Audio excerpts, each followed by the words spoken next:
राधे राधे। महाराज जी, आप कह रहे हैं कि आपकी बचपन में किसी से दोस्ती हो गई थी, फिर 7-8 साल बहुत गलत आचरण हुए और फिर कहते हैं कि अरे अब डिप्रेशन में चले गए, फिर आत्महत्या करने पर आपका सत्संग सुना तो मन में बहुत वो आया, फिर बहुत सारी गलतियां जो हुई, अब इतना ज़्यादा डिप्रेशन में चले गई हूँ कि हर समय लगता है कि अपने आप को भी मतलब माफ़ नहीं कर पा रही, ऐसी गलतियां हो कुछ गई। नहीं। देखो, अगर हमारी बात तुम्हारी समझ में आवे, सबकी समझ में आवे, तो निश्चिंत हो जाओगे। देखो, भूल सबसे होती है। बड़ी से बड़ी भूल को मिटाने के लिए अभी हमारे पास अवसर है। अगर हम आत्महत्या कर लेते हैं तो अवसर खत्म हो जाता है, और ये आखिरी इतनी बड़ी भूल होगी कि इसको मिटाने के लिए मुझे करोड़ों जन्म लग सकते हैं करने में। ये बहुत बड़ी भूल होगी। तो हमको पहली बात तो आत्महत्या करने का विचार ही नहीं आना चाहिए, क्योंकि ये इतनी बड़ी भूल है कि इससे बड़ी कोई भूल है नहीं, इससे बड़ा कोई पाप नहीं है। अच्छा, जितने पाप हो हम मिटा सकते हैं। मान लो 10 साल बेविचार करते रहे, हम अभी सुधारते हैं और नाम जब डट के करते सब भस्म हो जाएगा। रोना धोना क्या, समझो गलती किससे नहीं हो जाती। हम समझ रहे हैं कि पैर हम ठीक जगह रख रहे हैं और वहां फिसलन है, फिसल गए। फिसलन वाला मार्ग है, ये माया फिसलाती है। फिसल गए, गलती हो गई, कोई बात नहीं, खड़े हो, अब संभाल करके चलो, अब गलती ना होने पावे। आत्महनन गति जाए, बड़ी दुर्गति प्राप्त होती, प्रेत योनि को प्राप्त होता है आत्महत्या करने वाला। न पानी न भोजन, नाना प्रकार की क्लेश पीड़ाएं उसको सहने पड़ती है। तो बिल्कुल डिप्रेशन में भी जाने की जरूरत नहीं। हमारे द्वारा जो शारीरिक गलतियां होती हैं, ये हमारे पूर्व जन्म की वासनाएं हैं। इनको नष्ट करने के लिए हमको मजबूत होना चाहिए, टूटना नहीं चाहिए। 100 बार हम हार जाएं, 1000 बार हार जाएं, तो भी हम कोशिश करेंगे उठकर खड़े होकर चलने की। वो तो बहादुर पुरुष है, उसी में पड़ा रहे तो फायदा क्या है। उठो बच्चा, ये सब डिस्टर्ब दिमाग से छोड़ो। राधा राधा राधा राधा राधा, सर्व पाप नष्ट हो जाएंगे। भगवान की शरण में तो आओ। अहम त्वाम सर्व पापेभ्यो मोक्षयिष्यामि मा शुचा, मैं तुम्हें परम पवित्र कर दूंगा, सारे पाप नष्ट कर दूंगा। भगवान करे, कोई एक आदमी पापी थोड़ी है। भूल से सबसे गलतियां होती हैं। हमें लगता है इसमें सुख है, इसमें सुख है, और जब हम वो क्रिया करते हैं धर्म विरुद्ध होती है तो पाप हो जाता है। उसी को तो पाप कहते हैं जो धर्म विरुद्ध है। तो सबसे गलतियां हो जाती है, पर सबको सुधार के लिए हमें आगे बढ़ना चाहिए। उन्हीं गलतियों में हम सड़े, उन्हीं गलतियों में मरे हम, ये बात नहीं। ये मनुष्य जीवन का लाभ नहीं। हमसे हो गई, हम कह रहे 10 वर्ष निकल गए गलती में, लेकिन अब हमारी 10 श्वासें बची हैं। हम 10 श्वासें ठीक कर ले तो हम ठीक कर लेंगे। मान लो आखिरी श्वास में राधा निकला, हमें भगवान मिल जाएंगे। काहे को चिंता करते हो? एकदम प्रसन्न हो जा और सब छोड़ और नाम जप कर और अब अच्छे आचरण कर, ठीक है? ये डिस्टर्ब होना, डिप्रेशन में जाना, ये सब बेवकूफी है, पागलपन है। इस बात नहीं, बड़ी से बड़ी गलती का निदान है। हम उपवास करेंगे, हम व्रत करेंगे, हम तीर्थ याटन करेंगे, हम नाम जप करेंगे, हम सत्संग सुनेंगे, अपने पापों को नष्ट करेंगे। अगर हम शरीर छोड़ दिया तब तो दुर्गति प्राप्त हो जाएगी। अभी हमारे पास चांस है अपनी गलती को सुधारने का। हम गलती सुधारने के लिए प्रयास करें, ना कि और बड़ी भारी गलती कर दें करके। ये तो बहुत बड़ी भारी गलती हो जाएगी। करने में कोई 5 स्टार होटल रखा है क्या? नहीं, दुर्गति हो जाएगी। इसलिए कभी ऐसी गलती किसी को किसी भी परिस्थिति में नहीं करना चाहिए। किसी भी परिस्थिति में, हर परिस्थिति का कोई न कोई रास्ता होता है। आपको नहीं समझ में आ रहा है तो संत जनों से मिलो, बड़े जनों से मिलो, वो आपको रास्ता बताएंगे कि आप ये उपाय कर लो, आप ये उपाय कर लो। तो आप ऐसे गलत आचरण की बात मत सोचो। जो गलती हो गई, राधे श्याम, आगे बढ़ो, राधा राधा जपो। डॉक्टर हितेश चंद्र ठक्कर जी, राधे राधे। महाराज जी, महाराज जी, आप कह रहे हैं कि आपका एक छोटा सा हॉस्पिटल है, वहाँ मतलब ये बहुत कम शुल्क में इलाज करते हैं और निराधार महिलाओं के रहने और खान पान की व्यवस्था भी करते हैं। महाराज जी कह रहे हैं कि कहीं से भी हेल्प नहीं लेते, बस ठाकुर जी को चिट्ठी डाल देते हैं, कोई खुद से आके हेल्प कर देता तो कर देते हैं। महाराज जी, कभी कभी लगता है कि डर भी लगता है कि जब हमें जरूरत पड़ेगी तो हम मदद कैसे मांगेंगे, या मतलब जरूरत ऐसी कभी स्थिति, अभी कभी ऐसी स्थिति ही नहीं आएगी। किसका? आपका प्रश्न है। जो भगवान के भरोसे रहता है उसको कभी ऐसी स्थिति नहीं आती। जो किसी से हेल्प नहीं मांगता, एकमात्र भगवान का भरोसा रखता है, उसको जब जरूरत पड़ती है तो स्वयं भगवान निर्वाह करते हैं। ये हम अपनी अनुभव की बात कहते हैं। अन मांगे आगे आवेगो, ज्यो पल लागे पल को। श्री स्वामी हरिदास जी कहते हैं यदि बिहारी जी का भरोसा है, यदि प्रभु का भरोसा है, तो बिना मांगे व्यवस्था हो जाएगी। और जब आवश्यकता है, कोई नहीं दे रहा, उस समय भगवान पूरा करेंगे। और कैसे पूरा करते हैं? वो करुणा निदान है, कोई न कोई खेल रच देते हैं और वो सब व्यवस्था बन जाती है। ठीक है ना? हाँ, आप चिंता मत करना, भगवान के ही भरोसे रहना। और वो लक्ष्मीपति हैं, वो महाईश्वर के स्वामी हैं, वो जब चाहेंगे जो चाहेंगे वो व्यवस्था कर देंगे। ये न सोचो कि उस समय हमारी व्यवस्था कैसे होगी, तो निराश मत हो। जब कभी ऐसी बात हो तो भगवान की तरफ देखना, और न जाने कहाँ से व्यवस्था कर देंगे, समझ में भी नहीं आएगा, आपको परेशानी भी नहीं पड़ेगी, व्यवस्था हो जाएगी। निहारिका मिश्रा जी उड़ीसा से। महाराज जी, आप कह रहे हैं कि आप भी एक मेंटल इलनेस सेंटर में काम करते हैं, जहां रास्ते में जो लोग होते हैं उनको पकड़ के, उनको जो नहा नहीं सकते, खा नहीं जिनके पास, बहुत। तो महाराज जी पर वो गुस्से में कभी गाली देते हैं, कभी बद्दुआ दे देते हैं, तो महाराज जी वो हमारे ऊपर लगेगी? अरे नहीं नहीं नहीं, नहीं। जैसे छोटा बच्चा अपने माँ की चपत मार देता है, जैसे छोटा बच्चा अपने पिता की दाढ़ी, ऐसे वो छोटे बच्चे जैसे हैं, उनकी तो कोई भी बात उनकी बुरी नहीं।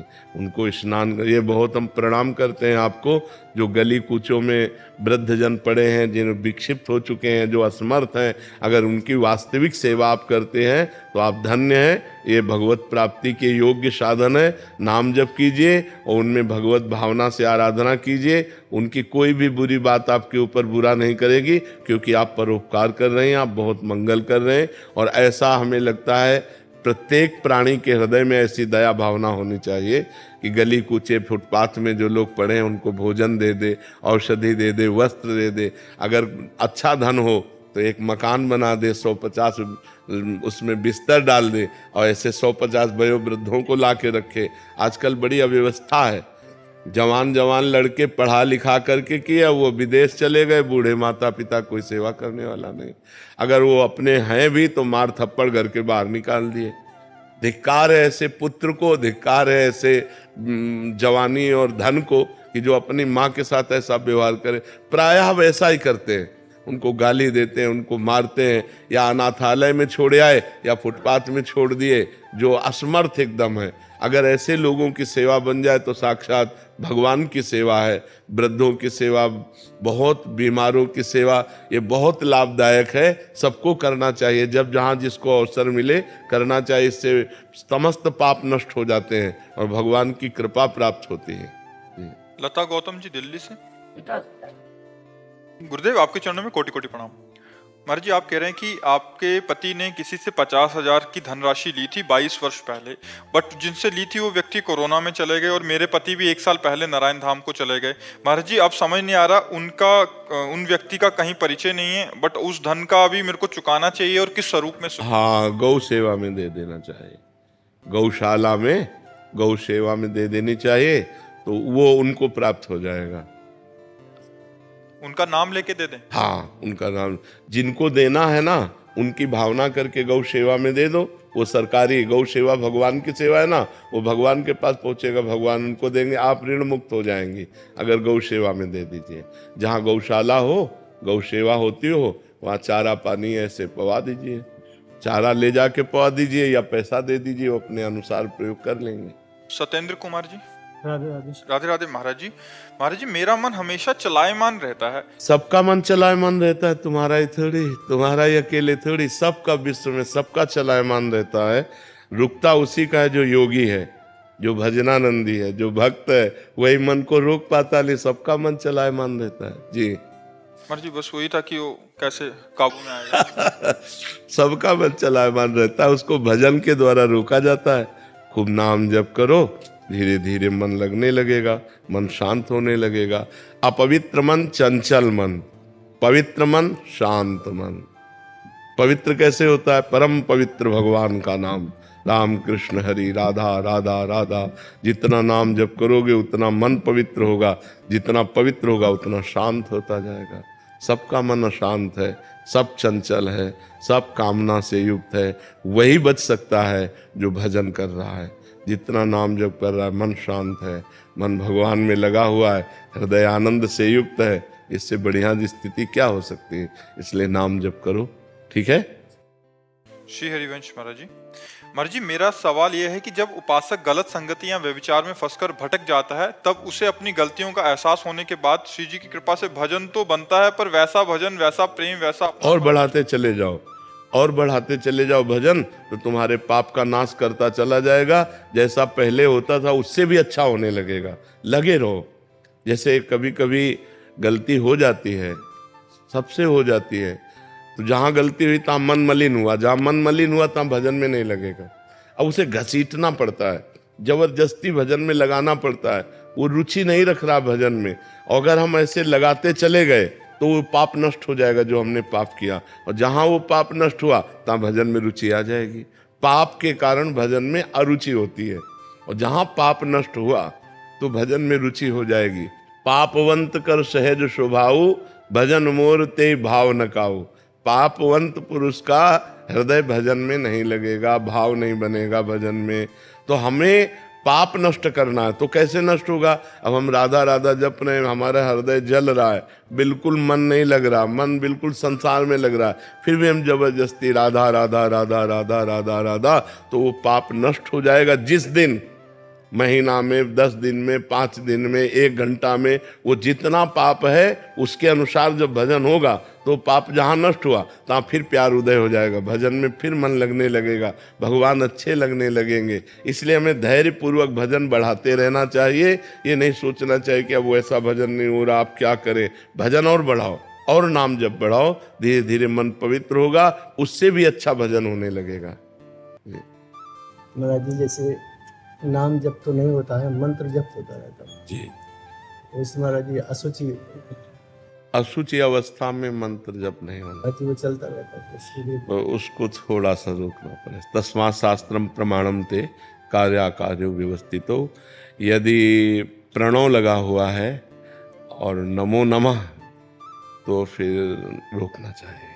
शौचालय में जब हम अपवित्र दशा में हो तो मंगल में भगवान का नाम स्मरण करना चाहिए, और जे ही आचमन करके पवित्र हो करके तो फिर चलना।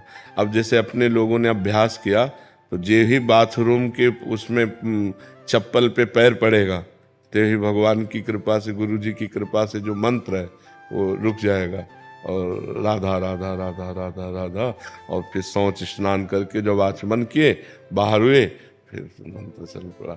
लघु शंका के लिए और शौच के लिए 2 जगह नाम जरूर चलाना चाहिए। मानसिक भी नहीं करना, मंत्र ना चल, थोड़ा देर नाम का स्वाद ले लेते, थोड़ी देर नाम का स्वाद। अपने तो जैसे दूध के ना, खोया, बर्फी, पेड़ा, ये तो अपने साधना के भी स्वाद हैं। थोड़ी देर वाणी जी का पाठ कर लिया, रामचरितमानस है, भागवत है, ग्रंथों का पाठ कर लिया, थोड़ी देर नाम कीर्तन का, थोड़ी देर नाम जप का, अधिक समय मंत्र जप का, यही हमारी पूरी दिनचर्या है। और उसमें शास्त्र प्रमाणित दिनचर्या होने से हम ज़्यादा लाभ को प्राप्त होंगे। इसमें हमको एक बार चित्रकूट में एक संत भगवान मंदाकिनी में एक पत्थर के टुकड़े पर लेटे थे, आसपास मंदाकिनी का जल बह रहा था, तो उनको 2-3 दिन हमने देखा। फिर हमारा मन हुआ कि उनसे मिलेंगे, और जेठ के महीने में वो मोटा कंबल मिलिट्री वाला ओढ़े हुए थे। और एक और आश्चर्य, दूसरा आश्चर्य कि मंदाकिनी के बीच में पत्थर पे, तो जिज्ञासा हुई कि इनसे हम बात करें और दर्शन करें, तो बैठे रहे किनारे। जब वो निकले, महाराज क्या अद्भुत स्थिति, नेत्र जो है उन्मत्त अवस्था को, और तेजोमय चेहरा, और एक लंगोटी और कंबल। जो ही निकले साष्टांग दंडवत किया, उस समय नई अवस्था थी, उन्होंने देखा भी नहीं, फिर दौड़ के आगे गए, क्योंकि संतों से पहले से परिचय रहा है, तो ये संतों की इन बाह्य चेष्टाओं से कोई मतलब अंतर नहीं। फिर आगे गए, हम कहा महाराज जी रुको, 1 मिनट रुक जाओ, अगर आप नहीं रुकोगे, आप नहीं कृपा करोगे, तो हम जैसे अधमों का कैसे सतमार्ग पुष्ट होगा। जब प्रार्थना की तो खड़े हो गए।